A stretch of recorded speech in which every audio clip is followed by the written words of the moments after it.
Happy New Year to all my YouTube beekeepers.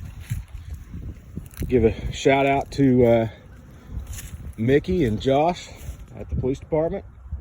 I told them I would if they'd subscribe to my channel, and they did. So I'm up to 6 subscribers. Man, this YouTube channel's taking off.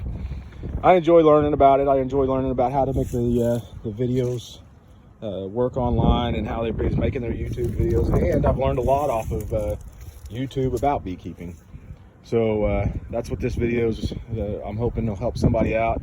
And to be honest, I hope someday that my son, daughters, will watch these videos when they have questions.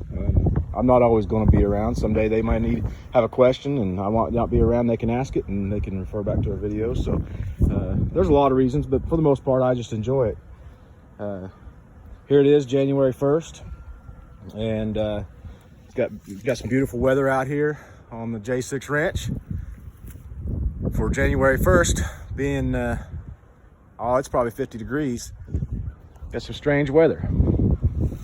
That's kind of an overview of my bee yard.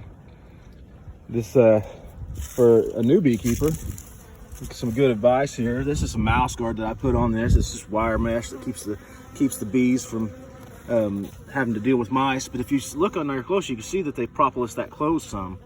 And they've used propolis to close it up. And the advice I want to give to a new beekeeper is to let bees be bees. They'll do what needs to be done. They don't, sometimes what we think's best for them isn't exactly the best.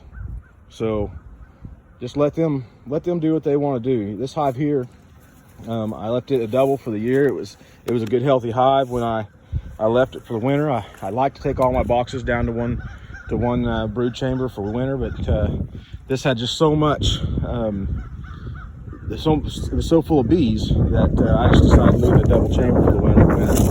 And so that's the idea there. Everybody's flying good. You see this little gray clapboard hive there that I've made out of tip wood. This isn't actually a working hive. I leave a swarm catcher hive. I leave it out all winter, and I just put some frames in it and let the bees climb in and out of it. The frames don't have any wax in them. They're just empty frames, and it'll be like that all winter long. You can see that I've left some old comb on the bottom on accident, but it's not something that I did on purpose. My reasoning for that is the bees are checking that out all winter long. They are getting used to that hive, and for the last 2 years now, I've had real good luck catching swarms with that. Come spring, I'll put a couple frames of old comb in there, and I'll put some swarm lure in there, and as soon as my hives I'll catch back a swarm off of my own hives. So if anybody's interested in doing that, that's an easy way of doing it. It didn't take long for me to build that. Another thing about building, this is your common entrance reducer that you buy online. It's just a small one, and it has a small space that you can use, or the long space for closing up if you're having some robbing issues. I stopped buying those. Those are $7 a piece, and I thought to myself, well, there's got to be a better way. And what I ended up starting to do is using these. These are what I call fairing strips. I don't know what the term is called. That's what I've always heard them called. But you just go to Lowe's, and it's probably a 1 inch by 1.5 inch, 2 inch strip of wood. I think I paid $1.50 for an 8-foot board. I bought 4 or 5 of those 8-foot long fairing strips, and just keep them in my shop.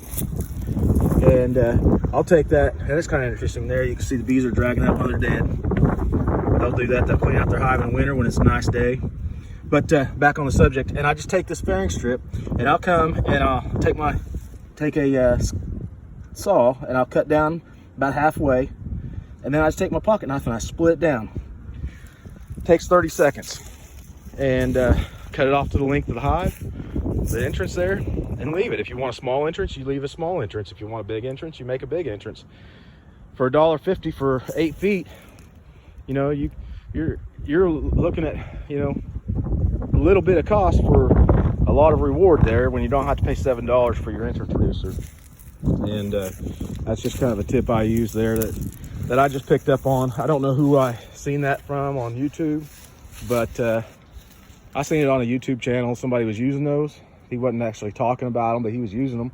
And I thought, well, shoot, that looks like an easy, cheap way of doing it. So yeah, my mouse guards are just simply wire mesh. I just went and bought some wire. I don't know what size it is. I looked at it and said, yeah, that's about good enough.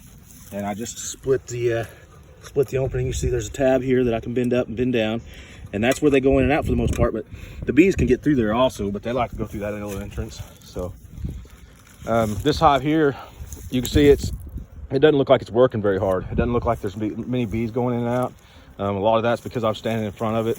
If I move out of the way, they'll start going in. But a good way of checking your hive, if it's wintertime and you don't want to open your hive, and I just don't, unless I see there's an obvious problem with one of my hives, I don't open them in the winter. Even if I think I've got a warm enough day, this is not the time of the year to do an inspection. Let the bees be bees. Take what you get for the most part. If you see that they look like they're starving, or there's an obvious issue at the front where maybe you got a pile of bees in the front and looks like a lot of dead, that's issues. If you see that there's a lot of wax, what looks like sawdust that's been crumbled out on the front, that's an issue. You need to look at that. That's a good sign of robbing. But otherwise, leave them alone. Let them be bees if you don't see an obvious problem. If you want and absolutely have to check on your bees, and say you got a hive like this and there's just not enough activity in the front, it's making you nervous, and you're like, man, I just don't know if this hive's alive or not, take your ear, put it down to your hive, and just take your ear to it and knock on it. And you'll hear your bees start buzzing. They'll just buzz away in there as soon as you knock. And if they buzz real good, that you know they're still in a cluster, and they're doing okay. This hive here, this big one, I'll probably will. The next time I get a 70-degree day, I'll go and I'll open it up and look, because I'm concerned that they don't have enough food. They were awful packed in there. I had about 100 pounds of honey left in there, or the hive weighed about 100 pounds, I guess. For a double box like that, it should weigh more. I would have liked it to come into winter a little heavier than that, or a lot heavier than that. But anyways, I wanted to throw a video out there and give a shout out to my boys there, because I said I would. And Happy New Year, everybody. Enjoy your beekeeping. Hope everything's blessed for your bees this year, as well as I hope mine are.